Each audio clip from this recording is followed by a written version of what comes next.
Vamos a orar. Señor, te damos gracias por tus bendiciones, gracias porque nos permites estar en este lugar, gracias porque nos guardas y porque pones en nuestro corazón el anhelo de estar aquí.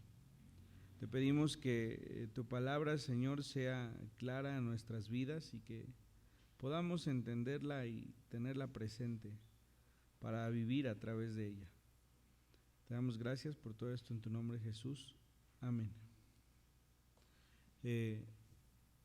Vamos a recapitular un poco. Tenemos ahí unos mapas que son el primero, segundo y ahora incorporamos el tercer viaje misionero. Solamente por ver rápido el primer viaje misionero, hay una zona que encontramos que explicábamos que era una zona en Galacia, en donde involucraba las primeras iglesias del primer viaje misionero. De hecho, al término de este viaje misionero, observábamos ahí en el libro de los Hechos cómo el concilio envía una carta procurando y recordando que la salvación es gracias al creer en el Señor Jesucristo, ¿no? Eso fue lo que observábamos al término del primer viaje misionero. Esta zona donde está Iconio, Listria, Derbe, Antioquía, y que forma parte de este primer ingreso del apóstol a una región diferente a la propia.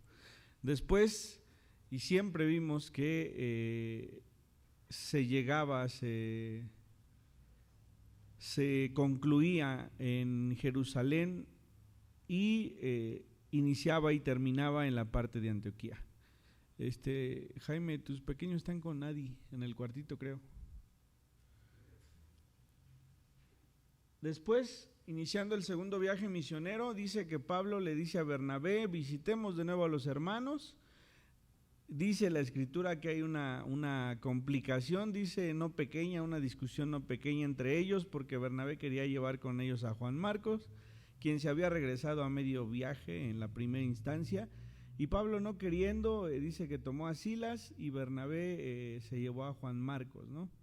Entonces Pablo inicia recorriendo otra vez estas iglesias en la parte de Galacia.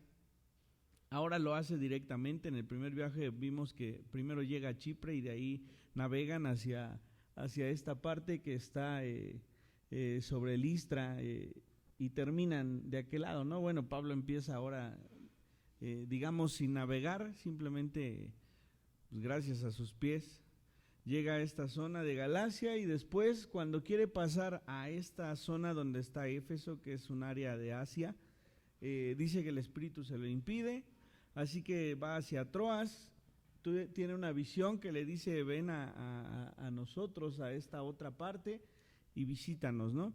Y entonces Pablo entiende que es el llamado del Espíritu Santo a predicar.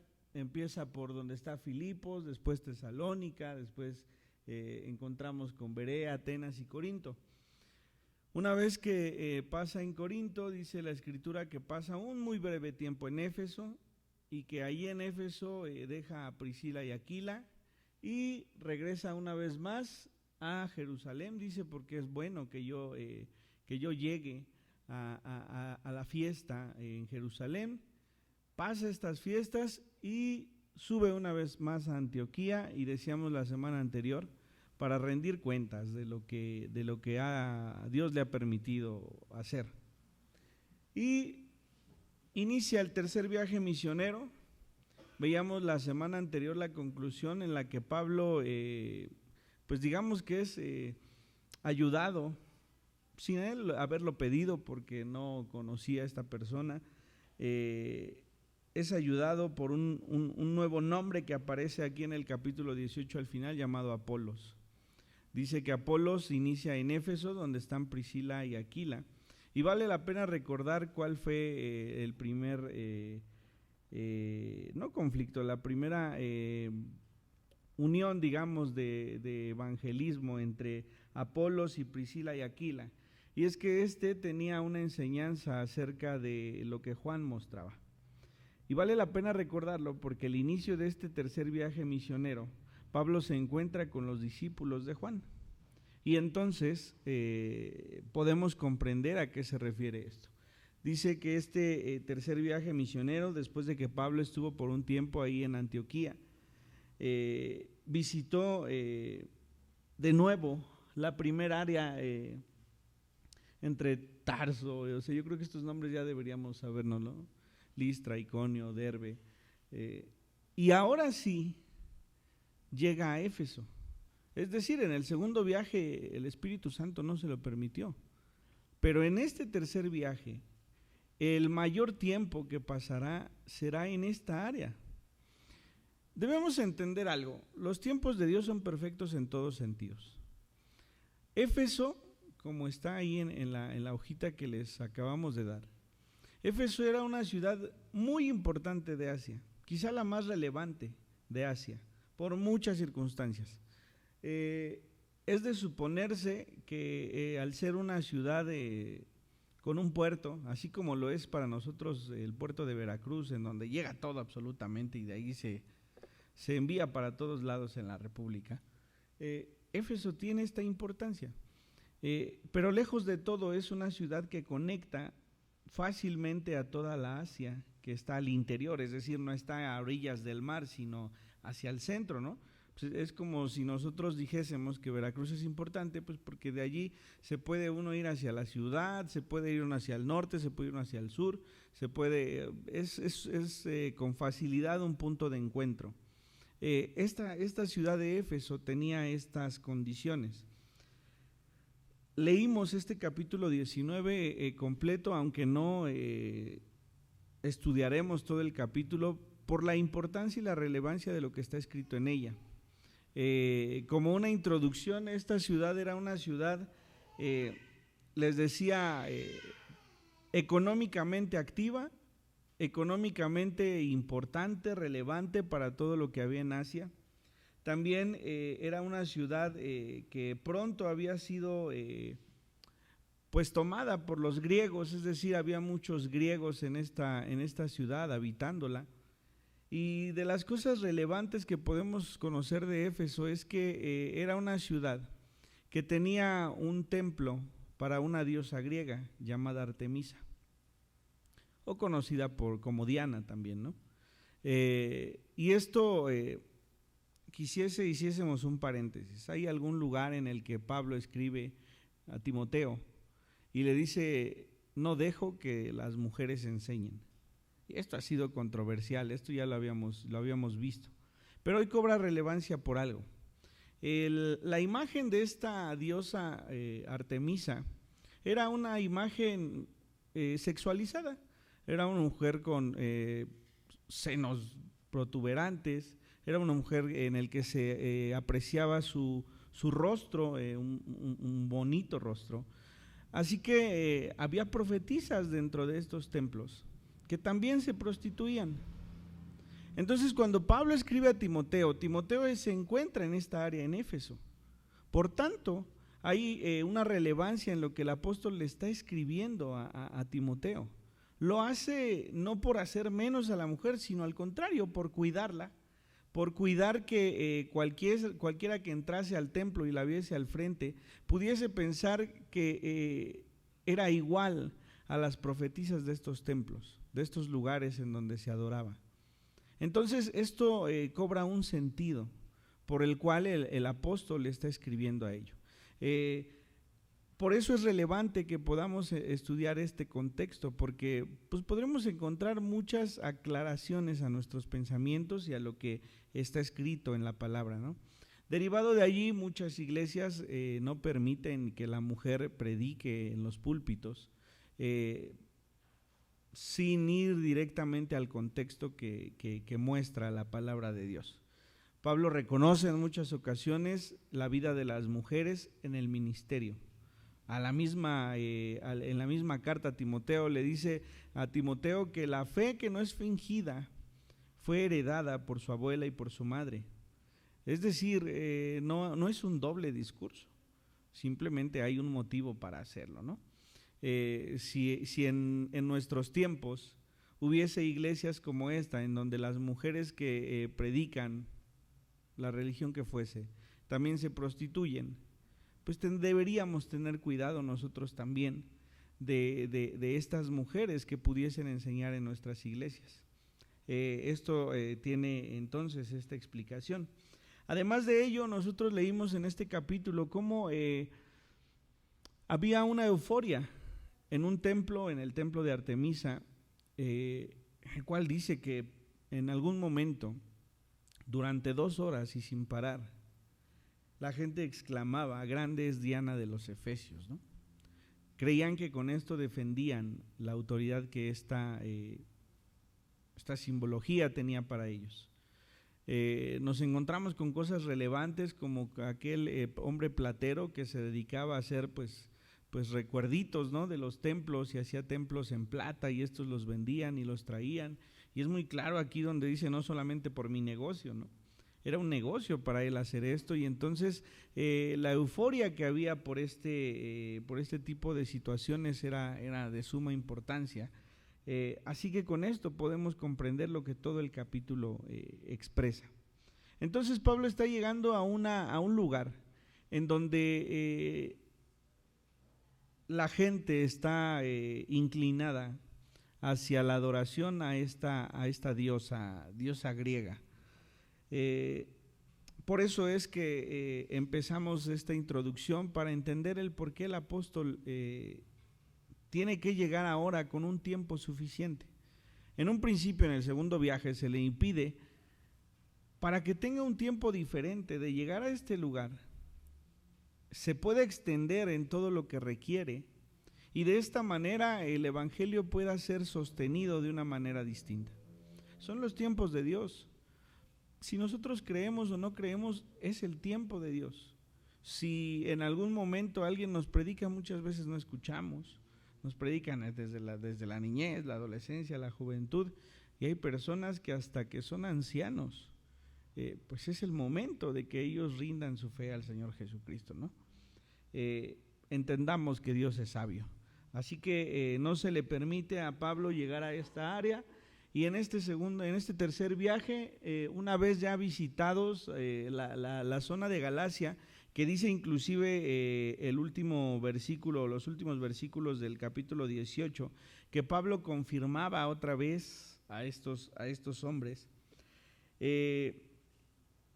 podemos entender que no había sido suficiente la carta que el concilio había enviado, no había sido suficiente la carta a los Gálatas que el mismo apóstol había traído, no había sido suficiente una segunda visita, había tenido que darse una tercera visita del apóstol para seguir confirmando discípulos, todo a su tiempo.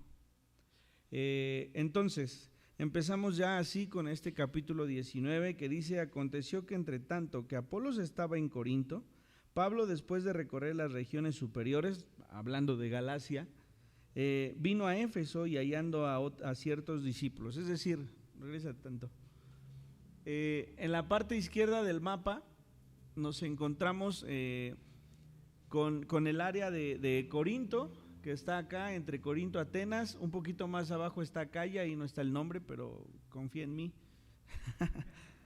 Créanme que he tenido que estudiar lo que no estudié en la secundaria ni en la preparatoria. Aline me pasaba los exámenes, ahora no está Aline, ¿verdad? Entonces, en Corinto un poquito más abajo está Acaya, y Éfeso está cruzando esta parte de mar. Y entonces hacen ese cambio, ¿no? Apolos, veíamos la semana anterior que empezó en Éfeso, ahí se encontró con Priscila y con Aquila, y dice que los hermanos lo invitaron a que fuese a Corinto porque sería de provecho. Entonces, Apolos viene a esta región de Corinto, en donde Pablo había estado 1 año y medio.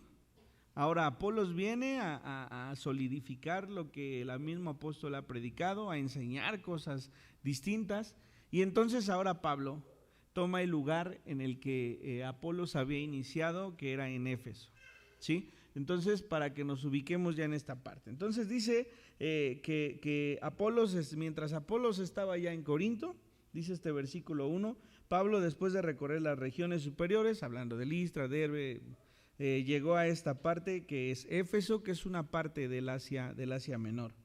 Dice: y hallando a ciertos discípulos, les dijo: ¿recibisteis el Espíritu Santo cuando creísteis? Y ellos dijeron, ni siquiera hemos oído si hay Espíritu Santo. A ver, Pablo se encuentra con personas que han sido enseñadas bajo lo que el apóstol Juan mostraba. Bueno, Juan el Bautista mostraba. ¿Cuál era el mensaje de Juan? Arrepiéntanse, decía, ¿no? Lo leemos en los evangelios, arrepiéntanse, porque viene uno detrás de mí, expresándose acerca del Señor Jesucristo. Este era el evangelio que él mostraba. No era una pregunta insultante para estos. Simplemente Pablo quería entender qué era lo que ellos creían. Así que Pablo les dice, recibieron el Espíritu Santo cuando creyeron. Dice, y ellos le dijeron, ni siquiera hemos oído si hay Espíritu Santo. Es de entenderse que no se refieren al no saber a ciencia cierta si el Espíritu Santo existe o no. No es esto, porque esto sí se les fue enseñado. O sea, Pablo decía, viene uno detrás de mí que no bautiza con agua, bautiza con el Espíritu Santo. Entonces, esta enseñanza sí la tenían, sí sabían que había un Espíritu Santo. Lo que no sabían es si ya se había cumplido esta promesa. Es importante algo. En estos versículos nos vamos a encontrar con otra de las cosas que la iglesia entre denominaciones contradice en su enseñanza, no en su existencia. Es decir, todas las denominaciones cristianas muestran que hay un Espíritu Santo. Es decir, los bautistas, los metodistas, los pentecosteses, bueno, todos defienden que hay un Espíritu Santo. ¿Cuál es la diferencia entre unos y otros?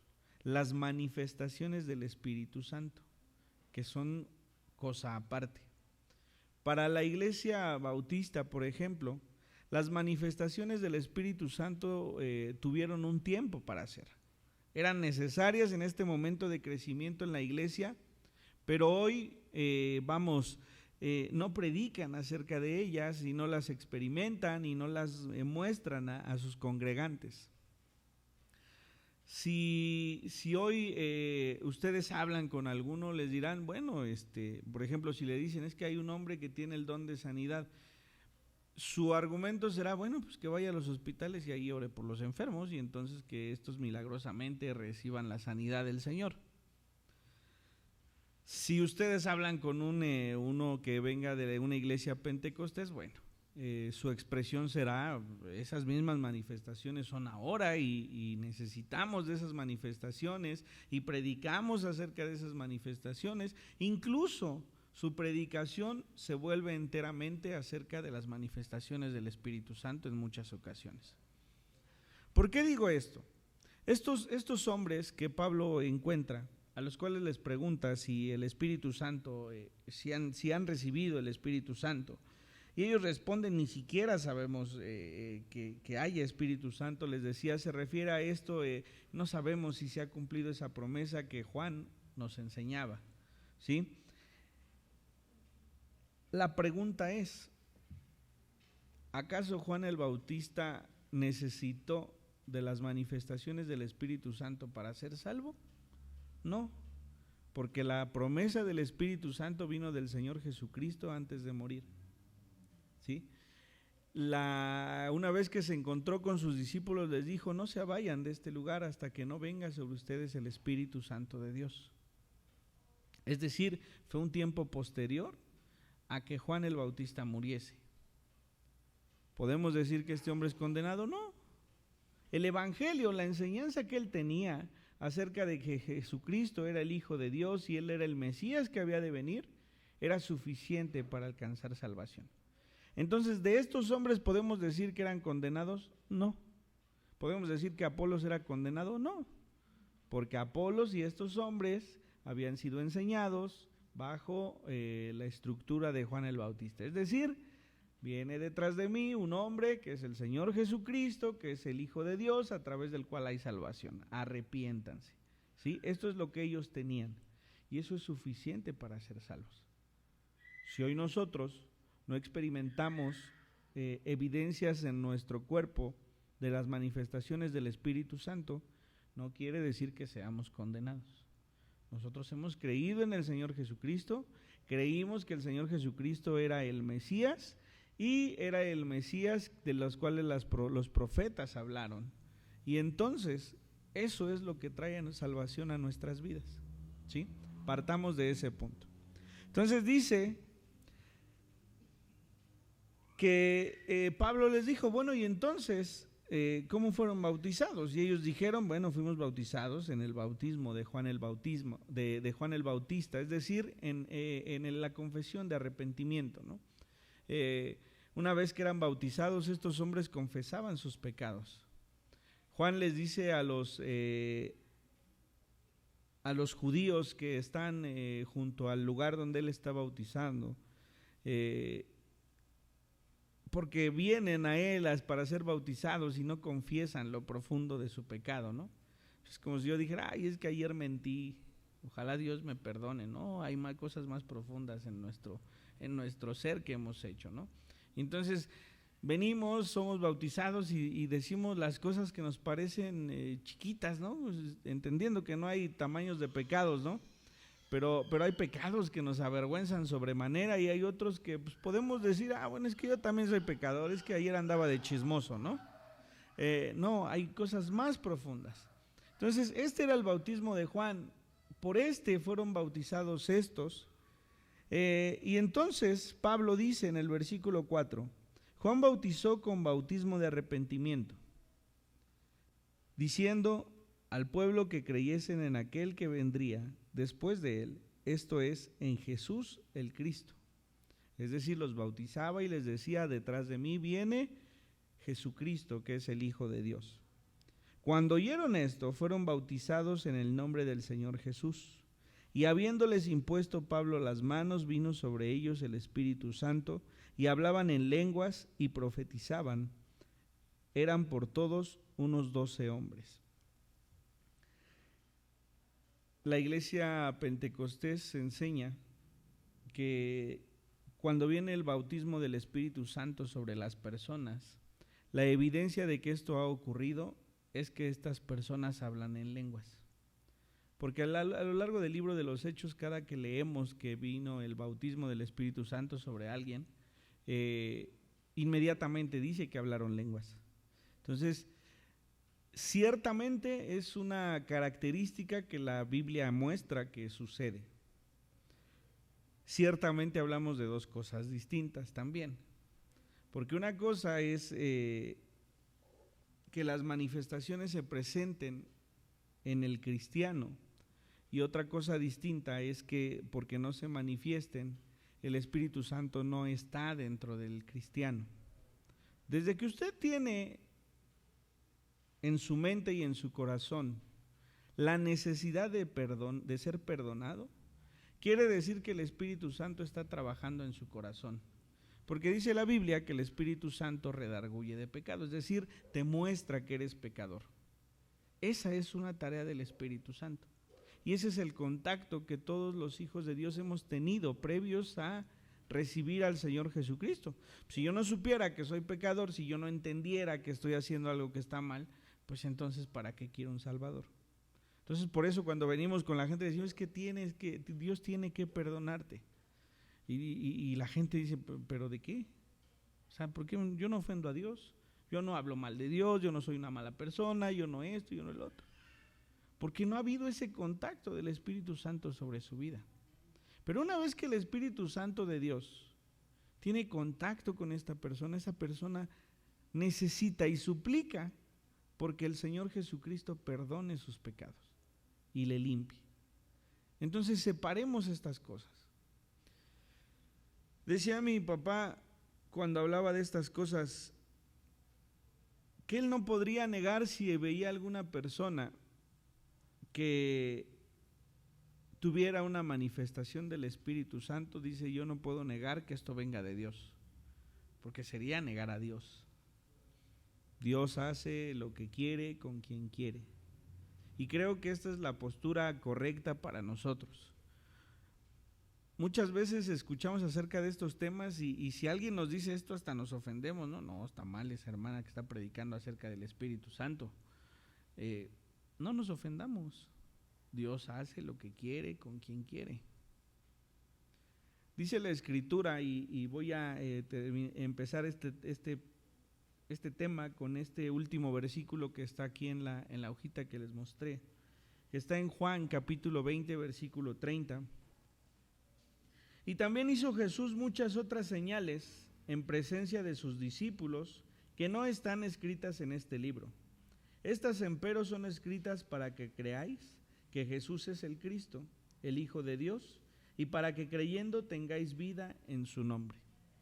En la hojita que les acabamos de dar, estas tres palabras están en color rojo. La palabra señales, la palabra creáis y la palabra vida. Esto es un fragmento, un versículo del Evangelio según San Juan. Y cuando nosotros en el seminario, papá nos enseñaba este Evangelio, nos decía, hagan una primera lectura y van a subrayar todas las palabras que digan señales. Y después una segunda lectura y todas las palabras que digan creáis. Y por último, todas las veces donde encuentren la palabra vida. ¿Por qué? Las señales o los milagros o los prodigios que se empezaron a suceder a través del Señor Jesucristo y después por los mismos apóstoles y después por Pablo, por los enviados, son señales que tienen un propósito y es que la gente crea. ¿Sí? ¿Y para qué creemos? Para tener vida eterna. Entonces, estas manifestaciones del Espíritu Santo tienen un propósito y es que la gente crea. Una vez que la gente cree, puede tener vida eterna. Ahora bien, bajo este punto, ¿ustedes creen que si una persona requiere ver un milagro para ser salvo, para que sea salvo, Dios no lo va a permitir? Por supuesto que sí. Si hay alguien interesado en que nosotros seamos salvos, ese es Dios. Y es el mismo Dios. Es el mismo Dios que creó la tierra, es el mismo Dios que apareció a Abraham, es el mismo Dios que estuvo con David, es el mismo Dios que hablaba a los profetas, es el mismo Dios que se presentó en el Nuevo Testamento, es el mismo Jesucristo, es el mismo Dios que murió y resucitó, es el mismo Dios que vendrá por nosotros. Le decía a Moisés, ¿acaso mi mano se ha cortado a Moisés que no podré dar a este pueblo de comer carne durante 30 días? Tus ojos lo verán. ¿Cuál propósito tienen los milagros de Dios? Que creamos.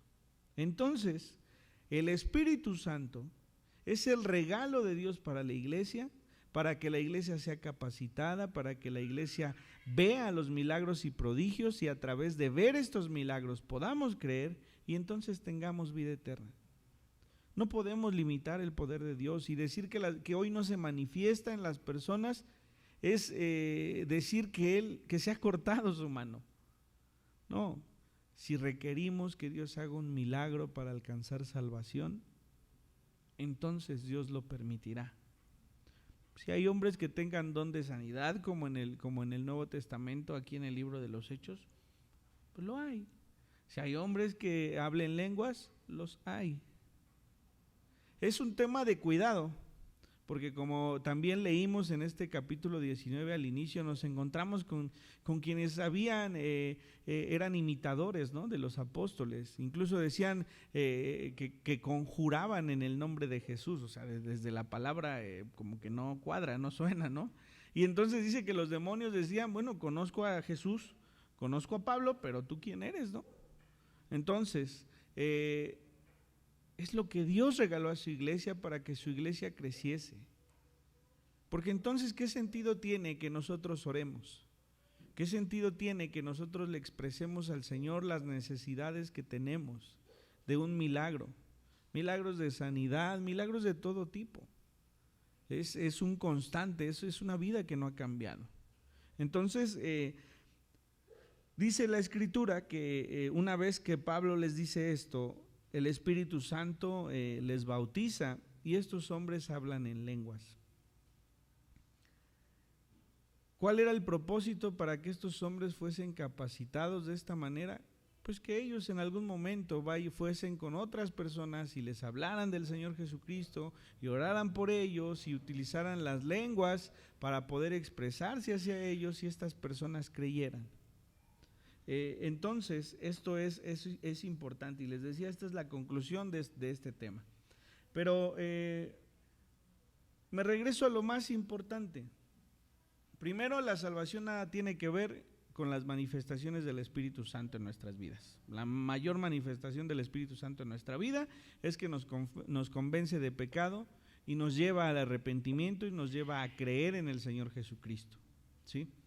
Lo segundo, si queremos tener evidencias del Espíritu Santo en nuestras vidas, hay algo más profundo que debemos hacer. Vamos a recordar lo que leímos en Gálatas, en el capítulo 5.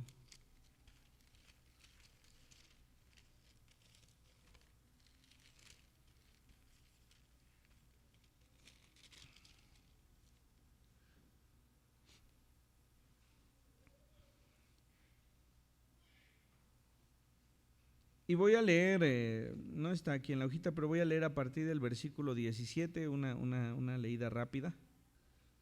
Porque hay algo que debemos diferenciar. Dice, porque el deseo de la carne es contra el espíritu y el del espíritu es contra la carne. Y estos se oponen entre sí para que no hagáis lo que quisierais. Pero si sois guiados por el espíritu no estáis bajo la ley. Y manifiestas son las obras de la carne, que son adulterio, fornicación, inmundicia, lascivia, idolatría, hechicerías, enemistades, pleitos, celos, iras, contiendas, disensiones, herejías, envidias, homicidios, borracheras, orgías y cosas semejantes a estas, acerca de las cuales os amonesto, como ya os lo he dicho antes, que los que practican tales cosas no heredarán el reino de Dios. Estas son las evidencias en la carne que muestra el apóstol.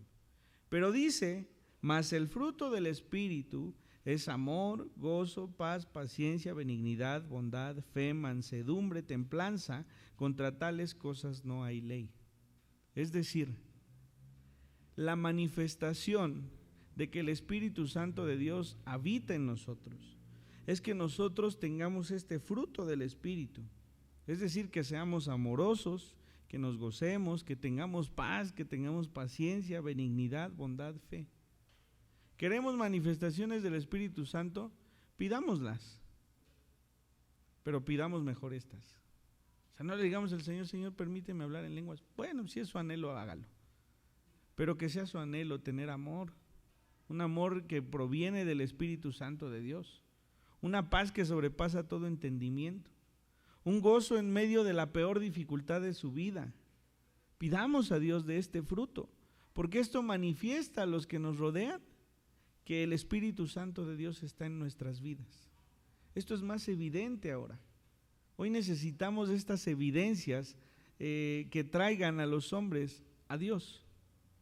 Dice, ayer estábamos leyendo en Efesios, ahí en Tonanitla, un hermano, acerca del matrimonio, ¿no?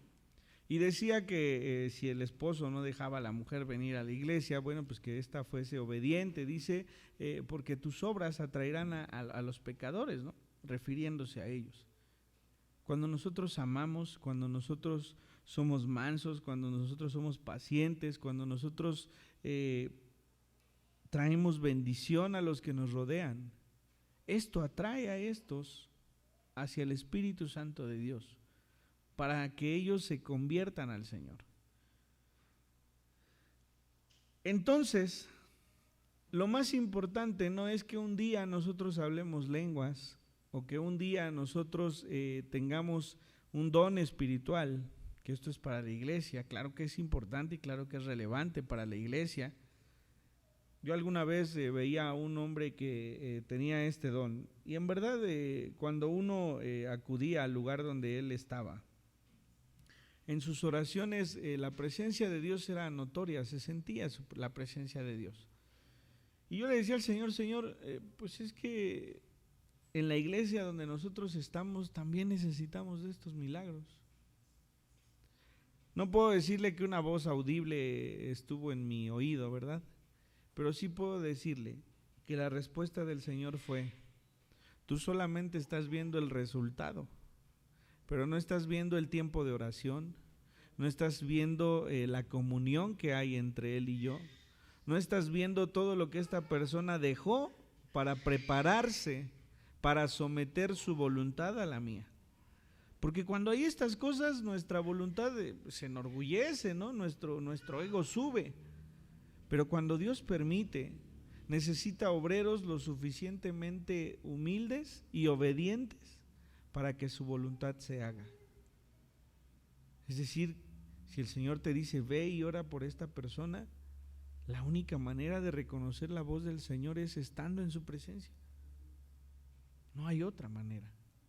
Entonces, yo recibí esta respuesta y ustedes creen que yo me la pasé orando después y me la pasé leyendo la Biblia y me la puse buscando al Señor. No, error mío, ¿no? Pero no estamos dispuestos a pagar el precio de conocer al Señor de una manera distinta. ¿Quieres conocer al Señor de una manera distinta? Esfuérzate. Esfuérzate por levantarte de madrugada a orar o a la hora que Él te lo pida y que te levantes y ores y clames.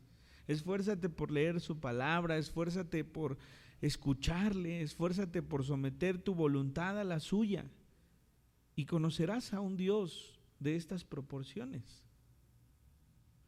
¿Ustedes creen que Moisés no se arrepintió de lo que le dijo al Señor después de que lo hizo? Le dijo, Señor, es que ¿cuántas veces vamos a tener que matar para que les demos de comer a todo este pueblo durante 30 días? Y entonces es cuando el Señor le dice, Moisés, ¿acaso mi mano se ha cortado? Y les estoy hablando de un hombre que dirigió a un pueblo a cruzar un mar en seco, que había visto todas las plagas en el Éxodo en Egipto, que había visto milagros a través de él. Yo celebro, le decía a los hermanos y a ustedes, creo la semana anterior, que la Biblia nos revele cómo eran estos hombres también, para que nosotros podamos ver que estos hombres de Dios, estos hombres que están en la Biblia, eran eso, hombres como nosotros, y que también nosotros podemos alcanzar esos niveles de fe y esos niveles de compromiso con el Señor, porque somos hombres como ellos. No nos comparemos con el Señor Jesús, ¿verdad? Pero sí con estos hombres. Si somos obedientes, si somos insistentes en conocer del Señor, veremos otras manifestaciones de Dios en nuestras vidas. Y si es necesario, a través de nosotros Dios obrará milagros. Y si es necesario, a través de nosotros Dios nos permitirá hablar en lenguas o lo que sea necesario para que alguien crea, para que vea estas señales, crean y tengan vida eterna. Pero hay un precio que pagar. Entonces, esto es lo que el apóstol les está diciendo, no los está haciendo menos, todo lo contrario. Reconoce que tienen un evangelio enseñado por Juan, en el que esperaban al Mesías, en el que reconocían que el Señor Jesucristo era el Hijo de Dios, y solamente termina o concluye con la promesa que el mismo Jesucristo había dado a los apóstoles antes de irse, ¿no? Promesa que se cumple en el Pentecostés, promesa que se cumple en Pablo en algún momento en su viaje a Damasco, y ahora él lo comparte para con ellos. Y termino esta mañana con lo siguiente. El mismo Pablo en su carta a los Corintios, en la primera carta a los Corintios, en el capítulo 14, revela que el hablar en lenguas no es lo más importante. Dice el versículo 22.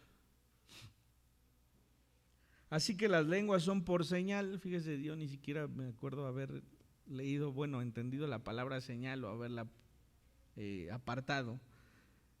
Pero una vez aparece más, las lenguas son por señal, no a los creyentes, sino a los incrédulos. Es decir, las lenguas son un instrumento que para este entonces el apóstol Pablo y los discípulos utilizaban milagrosamente, porque esto es el milagro, que no era algo que ellos hubiesen aprendido, utilizaban milagrosamente para que los creyentes o para que los incrédulos les escucharan y entonces creyeran. Dice después del Pentecostés que todos decían, bueno, estos pues, que no son pescadores, y cómo hablan las lenguas de cada uno de nosotros, ¿no? Hay lenguas angelicales y lenguas como un idioma, pero dice el apóstol que él, esas lenguas que él habla o que algunos hablan, son una señal para los incrédulos. Dice, pero la profecía no a los incrédulos, sino a los creyentes. La profecía aquí la maneja como la predicación, no como el hecho de decir va a suceder esto, Dios quiere que hagas esto o esto otro, no. Le maneja la palabra como la predicación. Y el apóstol es de los que insiste y dice, bueno, si se tratara de hablar en lenguas, yo hablo más lenguas que todos ustedes. Sin embargo, esto no es lo importante. Lo importante es que el Señor Jesucristo se ha revelado a los incrédulos. Si es necesario que hablemos lenguas para que esto suceda, va a suceder y no depende de nosotros que así sea. Si es necesario que una persona vea a un hombre que resucita, Dios lo va a resucitar y va a levantarlo y muchos van a creer. Pero esto está en Dios, no está en nosotros. Si Dios sabe que un incrédulo necesita ver esto para salvar su vida, Dios va a permitir que así sea. Confiemos en ello. Estos hombres ahora, aparte de ser bautizados en el bautismo de Juan el Bautista, ahora eran bautizados por el poder del Espíritu Santo. Y eran hombres que estaban dispuestos a que esa palabra fuese llevada para que muchos más creyeran. Pablo se detiene en esta ciudad de Éfeso por un tiempo prolongado, dice la Escritura que por 2 años estuvo allí. Si Dios quiere, en la siguiente semana veremos qué sucedió en su permanencia en este lugar. De hecho, es en Éfeso en donde Pablo escribe la primera y la segunda carta a los Corintios, y es en Éfeso donde deja a Timoteo como encargado. Es decir, la carta que le escribe a Timoteo es cuando Timoteo está como el encargado en esta área. Pero entonces podremos entender de otra manera estas cartas que provienen de aquí. Por eso es importante que vayamos observando el libro de los Hechos a la par de estas cartas, porque esto nos da luz para comprender el por qué está escrito una cosa u otra. Entonces, hermanos, si nosotros anhelamos las manifestaciones del Espíritu Santo, pues sucederán en su momento. Mi papá también decía, si esto usted requiere para saber que Dios está presente en estos días, pídaselo y Dios se lo va a permitir. Hay quienes como él no requerían que esto sucediera porque su fe no dependía de esta parte. Él creía en el Señor Jesucristo y en su poder, y esto era suficiente. Pero esto es más para que nosotros conozcamos a Dios que para que sea manifiesto a los demás lo que Dios nos ha permitido obtener.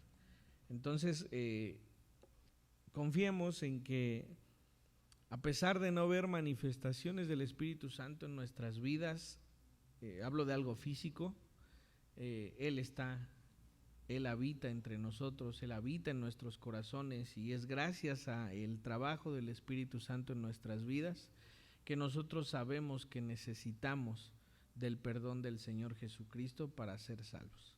Vamos a orar. Señor, te damos gracias por tus bendiciones, gracias porque podemos leer tu palabra. Te ruego, Señor, que podamos seguir comprendiendo, podamos hilar tu palabra en nuestra mente. Te damos gracias porque durante todo este año tú has estado entre nosotros. Tú nos has guiado y tú nos tienes en este lugar, Señor. Te ruego que tu palabra sea clara para cada uno de nosotros, y que si en algún momento hay alguna equivocación en lo que enseñamos, nos revele, Señor, para poder hacer la corrección necesaria de ello. La única verdad es que somos salvos gracias a el Espíritu Santo, porque nos ha mostrado el pecado que hay en nosotros y nos ha llevado a creer que gracias al Señor Jesucristo y a su sacrificio en la cruz podemos ser llamados hijos de Dios. Esto es suficiente para nosotros. Si tu iglesia requiere de manifestaciones más allá de lo natural, sabemos, porque tú eres bueno y misericordioso, que permitirás que suceda. Te damos gracias porque confiadamente podemos venir delante de ti. Lo más importante entre la iglesia de nuestro Señor Jesucristo, sea la denominación que sea, es que prediquemos que Jesucristo es nuestro Señor y Salvador. Te damos gracias por todo esto, en tu nombre Jesucristo oramos. Amén.